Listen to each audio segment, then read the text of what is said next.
Hola jóvenes, ¿cómo están? Me da mucho gusto saludarlos. Acabo de dar una revisada rápida a su tarea sobre el conocimiento y la introducción a los evangelios y me doy cuenta de algo que ya esperaba. Es decir, que para la gran mayoría de ustedes, darse cuenta de esta información es completamente nueva.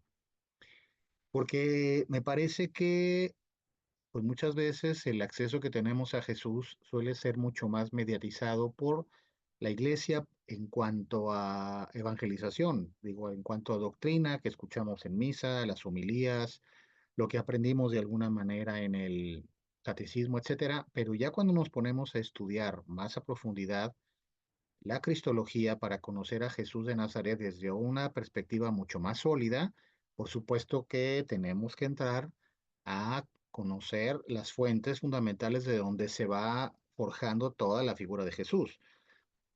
Es decir, a ver, la base de todo, jóvenes, son los evangelios. Eso es indudable.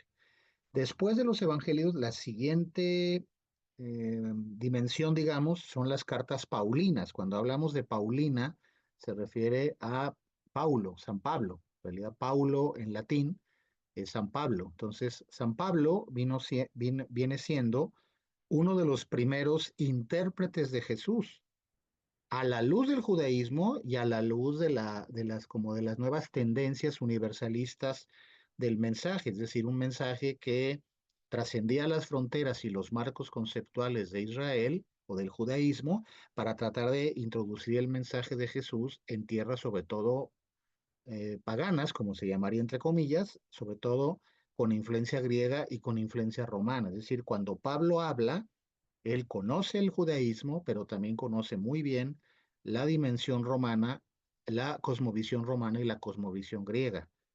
Y ya después vendrá, después de Pablo, vendrá toda la teología que se fue haciendo a lo largo de los siglos hasta nuestros días. Es decir, hoy en día se sigue interpretando a Jesús, se sigue ahondando en Jesús, pero el fundamento son los evangelios. Entonces, si no conocemos bien los evangelios, no podemos hacer una cristología sólida. Entonces, Piñero me parece un extraordinario divulgador, tiene libros muy, muy buenos, unos más técnicos que otros, unos más profundos que otros, pero el punto es que quiero hacer una pequeña síntesis de lo planteado por él, como para acabar de armar algunos de los cuestionamientos que ustedes me han hecho en sus tareas. Ya las cosas muy particulares se los estaré respondiendo uno por uno, ¿sale? Les comparto la, la presentación. Déjenme ver si todo se ve bien. Aquí tengo otro monitor para más o menos ver que las cosas vayan bien. A ver, lo que estamos hablando es, seguimos en el tema número 2, fuentes de acceso a Jesús de Nazaret, y el tema tiene que ver con una introducción general a los evangelios, que es lo que ustedes leyeron en Piñero o vieron en el video. Y aquí sí debo decir algo muy importante. Si ustedes quieren hacer un curso sólido de Cristología, tienen que dedicarle verdaderamente tiempo al estudio, jóvenes, porque ahorita lo rápido que vi algunas tareas muy superficiales, entonces eso me habla de que no le entraron algunos o algunas, no le entraron a fondo en la revisión del material, sí, porque como que es tanta la información que de repente dedicar solo un parrafito a lo que te dejó, pues tengo la sospecha de que no se hizo el trabajo en serio. Y la naturaleza de este curso requiere que sí se haga un trabajo en serio, ¿no? Pero bueno, a ver, alguien preguntaba, ¿qué es el género literario evangelio? ¿Por qué se llaman evangelios a estos cuatro? La palabra evangelio su origen es griego, eu angelium, buena nueva, es una buena noticia. Era un género utilizado en tiempos de Jesús para anunciar la victoria o los grandes sucesos de la vida de un emperador. Fíjense, cuando los primeros seguidores de Jesús quisieron anunciar su mensaje, lo anuncian en un contexto triunfal. Pues ellos tienen la experiencia, los primeros seguidores de Jesús, de que Jesús no quedó muerto en la cruz, ni quedó muerto, es decir, que Jesús está vivo. Hay una experiencia de fe, por supuesto, en la resurrección. Ya veremos al final del curso qué significa esto, pero ellos sienten la necesidad de transmitir el mensaje central de todo lo que dijo Jesús, el mensaje central en, pues ahora sí que en una narrativa pequeña que más o menos refleje la esencia de lo que Jesús dijo e hizo y cuáles fueran las insistencias, las opciones, las enseñanzas más importantes. Y el método era el texto del Evangelio. Repito, no biografías. Si los evangelistas hubieran querido hacer una biografía en el sentido de lo que tenemos hoy, hubieran salido documentos muy largos. Incluso el evangelista Juan va a decir, si se hubiera puesto por escrito todo lo que Jesús dijo e hizo, no habría bibliotecas que pudieran contener toda esa información. Eso lo dice el Evangelio de Juan prácticamente al final de su Evangelio. Entonces hay que tener en cuenta esto. Segundo, el primero que utiliza la figura literaria de Evangelio es Marcos. Marcos es el primer evangelista o es el evangelista más cercano a los hechos. Entonces, utiliza esta figura literaria para dar a conocer el mensaje y la obra de Jesús. Y en el capítulo 1, versículo 1 del Evangelio de Marcos, leemos lo siguiente. Comienzo del Evangelio de Jesucristo, Hijo de Dios. Así comienza Marcos. Si así comienza la primera línea del primer evangelio o el evangelio más cercano a los hechos, que es el Evangelio de Marcos. Ahorita vamos a ver más o menos cuándo fue escrito y cómo fue escrito. Creo que con esto queda muy claro. Entonces, insisto, los evangelios no son biografías. No podemos leerlos como biografías. Por eso es que muchos me dicen, bueno, a ver, qué tan objetivos o claros o pues sí, o son totalmente objetivos, es lo que narra ahí, es exactamente lo que Jesús dijo e hizo, no necesariamente, no necesariamente. Pero sí reflejan, cual todos los pasajes del Evangelio reflejan exactamente la enseñanza, las insistencias y las acciones fundamentales de Jesús, pero ya después de un proceso de elaboración de la primera comunidad. Es decir, hechos objetivos y profundamente comprobables, eso no hay en los evangelios como tal, ¿no? Son de las primeras cosas que luego vienen a romper un curso como este. Si yo pensé que alguien vio, o alguien fue testigo y puso exactamente, no, porque vamos a ver que en los evangelios, por ejemplo, cuando narran el mismo suceso, hay diferencias. Eso es un dato interesante. ¿Cuáles fueron las etapas de formación de los evangelios? A ver, la primera etapa es la vida pública de Jesús, es decir, existió un Galileo judío que más o menos hacia el año 30, bueno, hasta el año 30 más o menos empieza a hacer una predicación, sobre todo en la región de Galilea, que es la región que está en el norte del actual Israel. Comienza ahí a manifestar su mensaje, parece que Jesús es discípulo de Juan el Bautista, se separa de Juan el Bautista y comienza a echar ahí su rollo. Y una cosa muy importante es que comienza a anunciar algo que le va a llamar el reino de Dios. Pero un dato bien interesante y fundamental, jóvenes, Jesús es judío, Jesús era judío y Jesús tenía los marcos del judaísmo, es decir, Jesús conocía la Biblia del Antiguo Testamento, conocía fundamentalmente la Torá, pero en la época de Jesús había muchas tendencias en el interior del judaísmo. Una tendencia que ponía más el énfasis, digamos, como en la esencia de la espiritualidad del Antiguo Testamento, lo que se llamaría la alianza de Dios con Abraham, Isaac y Jacob, y otros que ponían más bien la esencia o la insistencia en la ley, en el templo, en el cumplimiento de las reglas. Entonces había dos visiones encontradas del judaísmo en la época de Jesús. ¿Qué es lo que hace Jesús? Jesús viene más bien de la tradición más espiritual, más carismática, más de recobrar el sentido original de la alianza de Dios con el pueblo. Entonces Jesús viene a transmitir eso. Jesús viene era reconocido en su momento como un gran profeta, es decir, un hombre que conocía la realidad y un hombre que anunciaba y denunciaba lo que estaba mal dentro del judaísmo. Si Jesús en realidad nunca se metió políticamente contra Roma, por ejemplo. Por eso es que quien lo quisieron matar, porque lo veían a Jesús como alguien incómodo, eran los judíos, los propios judíos. Las autoridades judías vieron en Jesús una amenaza al statu quo, pero ellos no podían matarlo por su propia insistencia y entonces tuvieron que pedirle a Roma que Roma insistiera, que Roma lo matara. y que lo matara como subversivo. Es decir, mentiras, pues Jesús jamás quiso generar una violencia, ¿no? Y luego otra cosa interesante que pasaba en aquel tiempo es que los judíos esperaban un Mesías político, es decir, un Mesías que echara para afuera, con un gran poder político y militar, echara para afuera a los romanos y recuperara la grandeza antigua que algún momento tuvo Israel. Bueno, ese Jesús es el que vino y dijo su mensaje, vivió una serie de cosas, tuvo una serie de discípulos, de testigos, ya primeros testigos, uno se les reconoce como los famosos 12 apóstoles, pero también tuvo un montón de discípulos y discípulas. Es muy importante esto. Jesús tuvo discípulas, hubo gente, mujeres que siguieron a Jesús, entre ellos María Magdalena, María de Cleofás, una serie de mujeres, que ya veremos en su momento.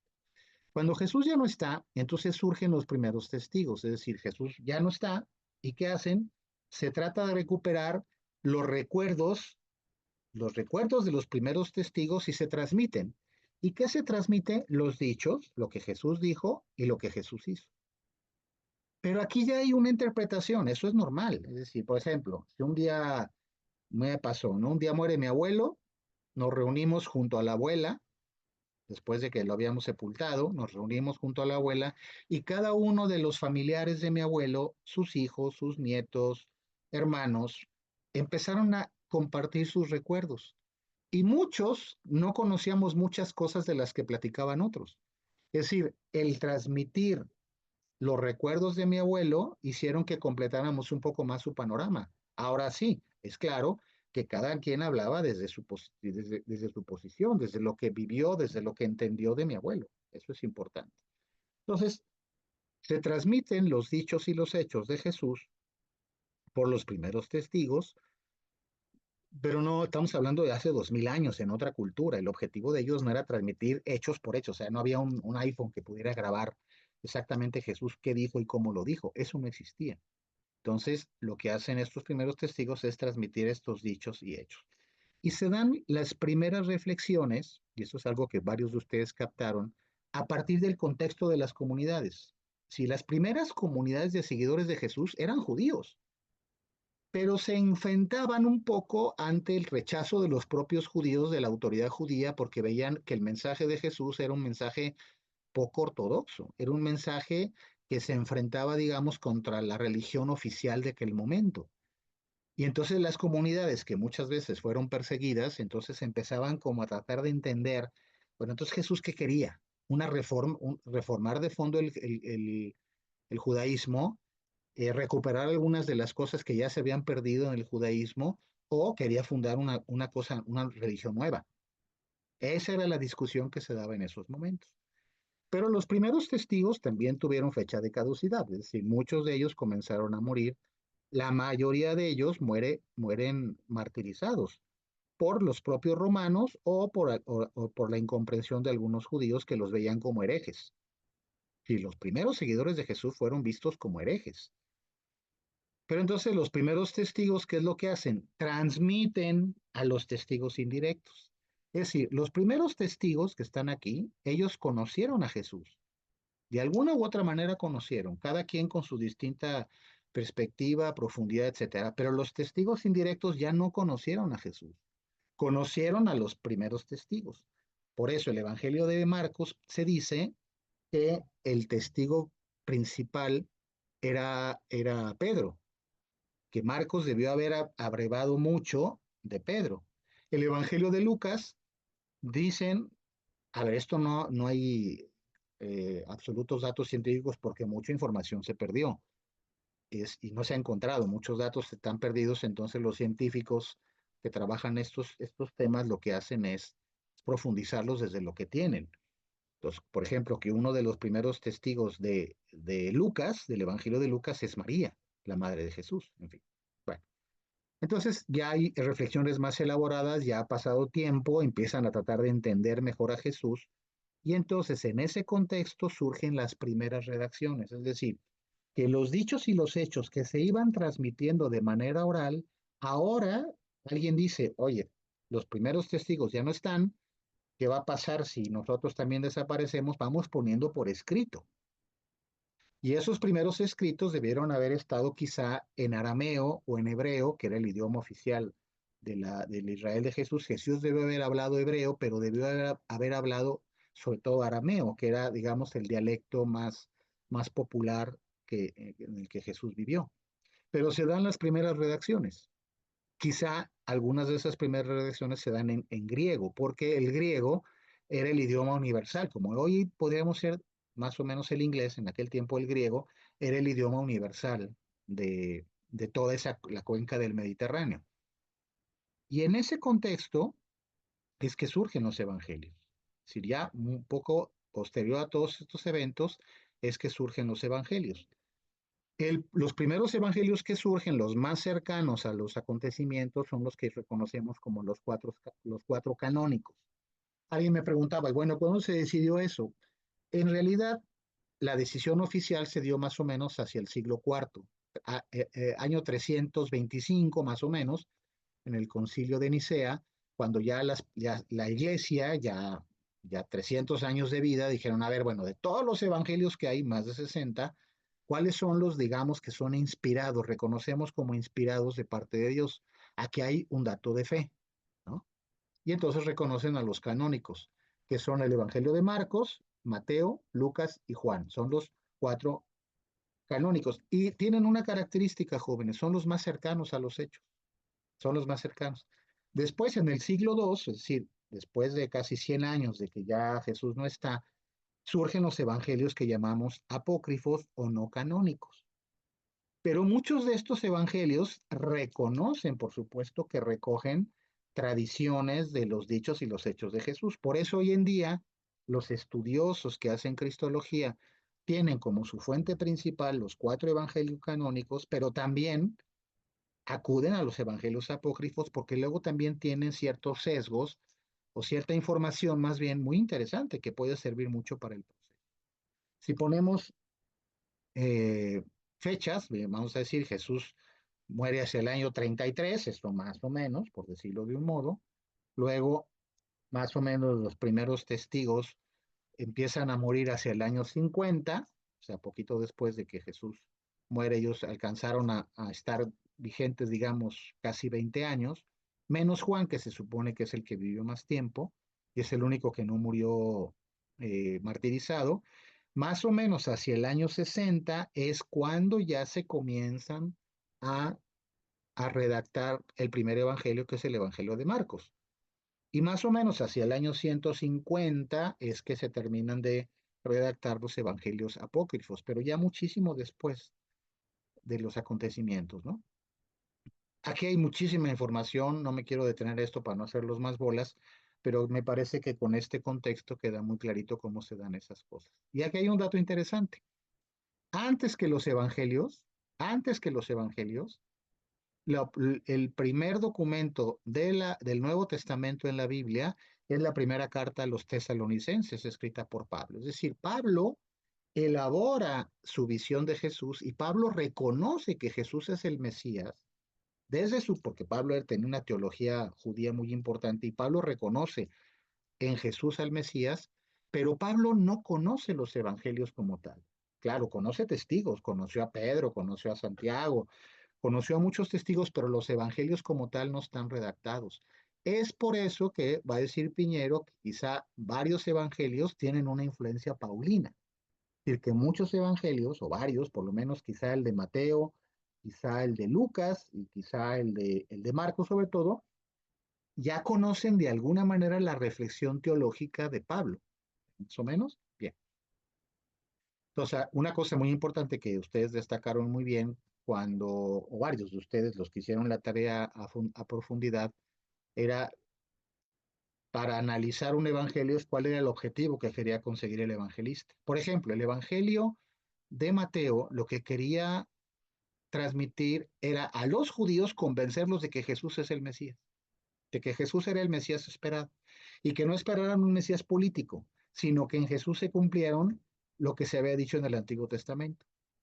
Luego, ¿por qué escoge o discrimina los temas con que elabora su escrito? Es muy claro que cuando los evangelistas tuvieron la información, era un montón de información, pero no la podían meter toda en un solo paquete. Entonces ellos tuvieron que escoger qué información, qué temas qué dichos y hechos de Jesús servía para su evangelio y escogieron y armaron su evangelio con eso. ¿Con qué criterios elaboraron su plan de redacción? ¿Qué buscaban? Esos son ya datos que tendrían ustedes que estudiar en un segundo o tercer curso de Cristología.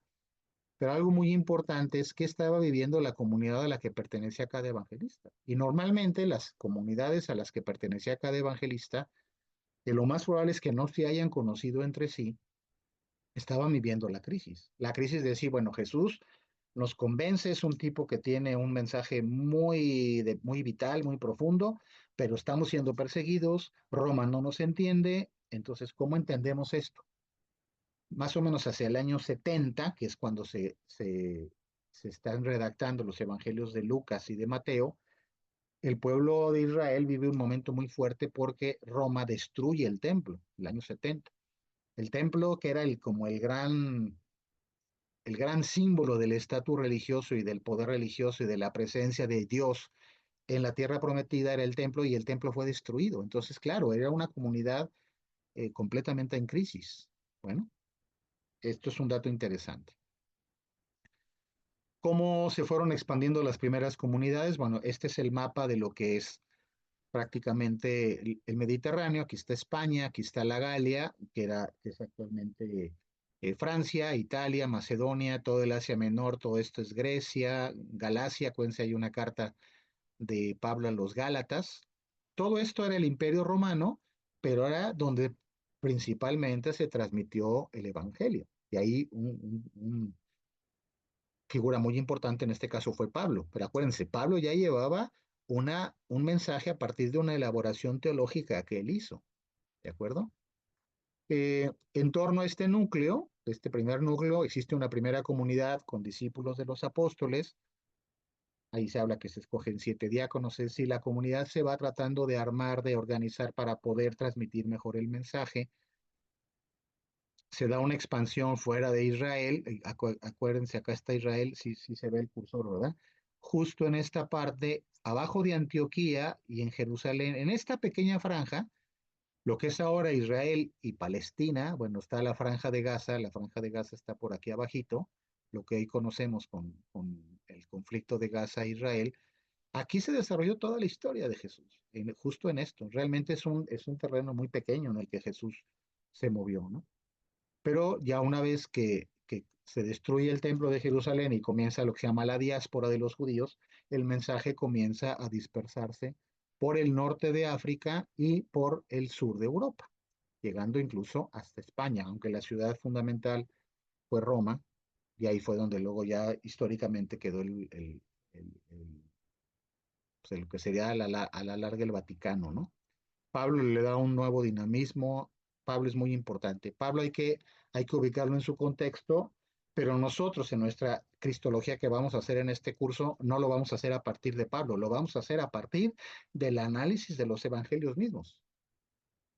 Ya en un curso de Cristología 2 o Cristología 3 tendríamos que ir a Pablo, pero en este momento lo vamos a dejar un poco de lado. Las comunidades se sienten fascinadas por la propuesta, pero todavía dentro de los marcos del judaísmo, la ley, el templo, las 7 tribus de Israel, si vieron la película José el Soñador o José el Rey de los Sueños, algo así, o vieron las películas que tienen que ver con Moisés, Éxodo, por ejemplo, o la de El Príncipe de Egipto, bueno, en esos marcos fue surgiendo esta propuesta de Jesús, ¿no? Pero muchos de sus seguidores comienzan a cuestionar, bueno, y a ver, ¿este judaísmo nos gusta? ¿Nos conviene? Acuérdense que en la época de Jesús había varias tendencias, estaban, ya los veremos, los saduceos, los fariseos y los esenios. Los esenios no aparecen en los evangelios, pero una comunidad que se había separado digamos, del judaísmo oficial y ellos vivían cerca del Mar Muerto. Ahí desarrollaron como una comunidad mucho más mística. Muy interesante ese tema. Se generan visiones críticas y fuertes expectativas por la situación histórica concreta, porque muchos de veras estaban esperando un Mesías político que viniera a liberar a Israel. Y se dan cuenta que Jesús, en quien en un momento dado pusieron su esperanza, pues acabó crucificado por el poder romano e incluso deja todo el poder romano. Acabó crucificado a causa de los propios judíos, de la propia autoridad judía. Los seguidores entonces forman una especie de secta dentro del judaísmo, dentro de los marcos del judaísmo, con todo lo que eso implica, de condena, de marginación, etcétera. Y, y una cosa muy importante es que comienzan a entrar paganos a la comunidad, es decir, gente que no era judía. El mensaje de Jesús era reconocido como tan universal, tan, digamos, ético para todas las comunidades, para el ser humano, para seres humanos, hombres y mujeres de buena voluntad, que fueron entrando muchos de estos paganos a las primeras comunidades, sobre todo en la región de Antioquía. En Antioquía es donde por primera vez se les dio el nombre de cristianos, de Cristo. A ver, ¿Cristo qué significa? El ungido. Es la palabra Mesías en griego, Cristo. Jesús nunca se autopuso el nombre de Cristo. El nombre de Cristo se lo puso Pablo, muy posteriormente a los Hechos, cuando reconoce que Jesús es el Mesías, en la visión teológica de Pablo.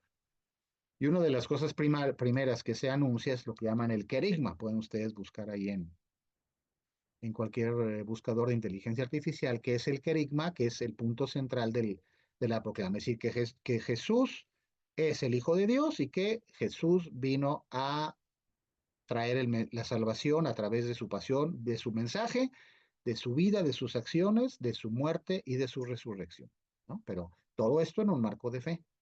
Ahora fíjense, un dato ya para ir concluyendo este video.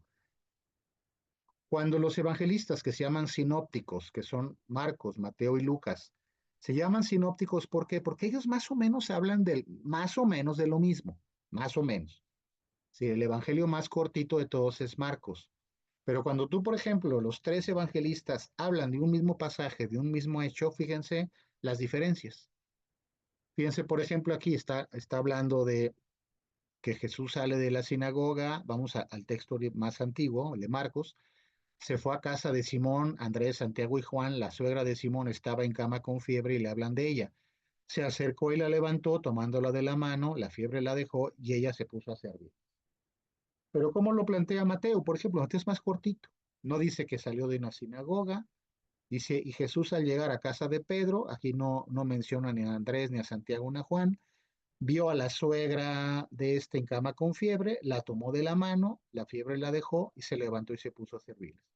En el fondo, los tres hablan de lo mismo, del mismo pasaje. Jesús cura a la suegra de Pedro. Pero fíjense el matiz que le pone Lucas. La suegra de Simón estaba con gran fiebre y le rogaron por ella. O sea, a Jesús le hablan de la suegra. Pero acá, pues, igual que Marcos, pero acá en Mateo simplemente Jesús no le hablan de ella. Va y la toma. Si se fijan las diferencias y semejanzas, esto se puede ver de una manera sinóptica, es decir, de una sola mirada captas las semejanzas y las diferencias. Por eso, el Evangelio de Mateo, Lucas y Juan, perdón, Mateo, Lucas y Marcos se conocen como sinópticos. El Evangelio de Juan tiene otra estructura muy distinta. Bueno, aquí les voy a dejar esto, los voy a subir y aquí tienen otras diferencias y aquí por ejemplo, cuando Jesús instituye la Eucaristía según la visión de la Iglesia Católica, pero también vemos cómo ya hay un pasaje de Pablo en los Corintios donde hace referencia a este hecho. Bueno, el Padre Nuestro, por ejemplo, el Padre Nuestro, que es la oración como central del cristianismo, del catolicismo y de los cristianos, pues aquí lo ven, el original que nosotros solemos rezar es el de Mateo, eh, pero en el de Lucas las cosas son mucho más sencillas. Padre, santificado sea tu nombre, venga tu reino. Aquí no habla de que estás en los cielos. Danos nuestro pan cotidiano. Aquí no se habla de hágase tu voluntad en la tierra como en el cielo, etcétera. Aquí pueden ustedes las diferencias de uno y otro. Exactamente cómo Jesús pronunció la oración, lo más probable es que no haya pronunciado una oración como tal. Que diga, a ver, apunten, Padre nuestro, que no. Más bien lo que todo parece indicar es que en un momento dado Jesús insistía en su oración en varios puntos. Reconocer a Dios como Padre, alabarlo, santificado sea tu nombre, pedirle el reino, que era el proyecto de Jesús que veremos más adelante, algo muy natural que es pedir el pan, pedir el sustento material, lo que se necesita material, que necesitamos los seres humanos, y luego el perdón de los pecados. Perdona nuestras faltas como también nosotros perdonamos a quien nos debe. Ya veremos cuál es el concepto de pecado, que es muy distinto de repente a lo que luego la religión actual nos ha metido, ¿no? Eh, no nos dejes caer en la tentación, líbranos del mal. O sea, como que eran las insistencias de Jesús, y entonces el evangelista lo que hace es la sintetiza en una oración que así quedó, ¿no? Con esto concluyo esta presentación, que espero que no los confunda más, por eso lo subo como video de respaldo, para que lo tengan ustedes ahí, lo puedan ver varias veces, los que quieran profundizar. Los que no, pues ya sé que no lo van a ver. Pero a ver, este esquemita también plantea una cosa muy interesante. A ver, si Jesús nació más o menos en el año cero, que en realidad Jesús nació en el año -4, o entre el año -4 y -6, ustedes investiguen por qué digo esto. Tiene una vida normal, una vida oculta, no sabemos mucho de él. Comienza hacia el año 30 su vida pública, es decir, comienza a predicar, comienza a recorrer pueblos en Galilea, comienza a tener discípulos, apóstoles, discípulas, y luego sube a Jerusalén y en Jerusalén va al templo, tiene conflictos con las autoridades, acaba siendo apresado, torturado y muerto. Y bueno, desde la visión de la fe se da la resurrección. Y se fijan, aquí está ensombreado lo que se llaman las tradiciones orales, es decir, durante casi 30 años, del año 30 al 60, todo fue tradición oral. Y las primeras tradiciones orales se redactan en una cosa que se llama el documento Q. Ahorita vamos a ver la importancia de ese documento Q. Ese documento Q no existe como tal, no lo hemos visto. Existió en su momento. Lo tuvieron a la luz, lo tuvieron o lo conocieron sobre todo dos evangelistas, Lucas y Mateo. Pero el documento Q se perdió como tal la redacción. Pero eran tradiciones orales recogidas en ese documento. Pero las tradiciones orales también, de las tradiciones orales, surge el Evangelio de Marcos, que insisto, es el Evangelio más antiguo o el más cercano a los hechos y es el Evangelio más cortito. Tiene solo 16 capítulos. Sería buena onda que lo leyeran, que un día agarraran su Biblia y se pusieran a leer todo el Evangelio. Y luego, Mateo y Lucas conocieron el Evangelio de Marcos.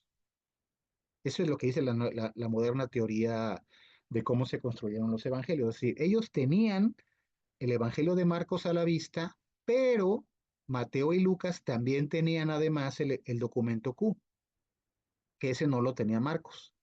Y entonces ellos elaboran su evangelio a partir de Marcos, pero a partir del Evangelio Q, del documento Q. Y luego cada uno de estos evangelistas tuvieron sus propias fuentes. Por eso no son iguales los evangelios. Por ejemplo, el Evangelio de Lucas presuntamente tuvo como entre su fuente a María, la madre de Jesús, porque es el único evangelio que habla de la niñez, de la anunciación y de los primeros momentos de Jesús como niño. ¿Sí? Solamente Lucas. Y Mateo también tiene sus propias fuentes, porque el evangelio de Mateo, por ejemplo, es el único evangelio que nos habla de los famosos, lo que conocemos hoy como los Reyes Magos, que eran en realidad sabios de Oriente que vinieron. Solamente Mateo lo tiene. ¿Por qué no lo menciona Lucas en su evangelio? ¿Por qué ningún evangelista, por qué Marcos no le interesó conocer la niñez de Jesús? Mateo sí menciona la niñez de Jesús, sobre todo, por ejemplo, cuando mandan matar, Herodes manda matar a los niños y entonces Mateo es el que dice que Jesús con su familia huye a Egipto. Lucas no menciona eso, ¿no? Lucas no menciona a los reyes magos o a los sabios de Oriente. Esas informaciones hacen apasionante este tema. Entonces, así de manera muy sintética, insisto. Mateo y Lucas conocieron a Marcos, que fue el primer evangelista, un evangelista que no le interesó narrar absolutamente nada de la niñez ni del origen de Jesús. Mateo y Lucas recogen el documento Q, por ejemplo, el Padre Nuestro parece que surgió de este documento Q. Las bienaventuranzas surgió de este documento Q. Y cada uno completó su evangelio a partir de fuentes propias. Y por fuera está el evangelio de Juan. El evangelio de Juan tiene otra lógica. Y ahí alguien me preguntaba, bueno, ¿por qué dicen que Juan no hizo su evangelio? Es que Juan, la leyenda o la tradición dice que él murió desterrado en la isla de Patmos y que él murió hasta los 100 años. Eso realmente no lo sabemos. Pero lo que sí sabemos es que más que Juan haya redactado el Evangelio, él lo redacta o se redacta en la comunidad que tuvo su inspiración en Juan. Y es el Evangelio, vamos a decir, el Evangelio de Juan es el Evangelio más místico de todos, es el más espiritual. De hecho, la tarea de la próxima semana es, les voy a pedir que hagan un análisis de un texto de Juan, que son las bodas de Caná, cuando Jesús convierte el agua en vino. Vamos a ver qué significa eso. Bueno, espero no haberlos hecho bolas. Yo creo que este planteamiento complementa lo visto en la tarea anterior a partir de los documentos de Piñero y pues a seguirle, chicos. O sea, la cristología no se puede construir de lecturitas fáciles, es decir, para hacer una cristología sólida se necesita fundamento y sobre todo el primer fundamento es conocer los evangelios. Ya más adelante, en unas 2 semanas, nos empezaremos ya a meter a temas muy concretos, ¿no? Uno de los primeros temas que nos tenemos que meter es a conocer bien el contexto histórico, político, social, religioso de Jesús. No podemos entender a Jesús sin su contexto. Y ya después nos iremos metiendo a los temas más fundamentales de la cristología, es decir, Jesús como alguien que fue forjando una idea de Dios, la insistencia del reino, sus insistencias éticas, vamos a meternos al tema de los milagros, que es un tema interesantísimo, eh, en fin, todos estos temas y luego al final pues la parte de la muerte y su resurrección. Con esto concluyo, cualquier duda ya saben, ahí está el WhatsApp o me mandan un correo y le seguimos profundizando. Así es que chicos, échenle todas las ganas para que realmente salga un curso que sea verdaderamente luminoso y verdaderamente sólido para ustedes.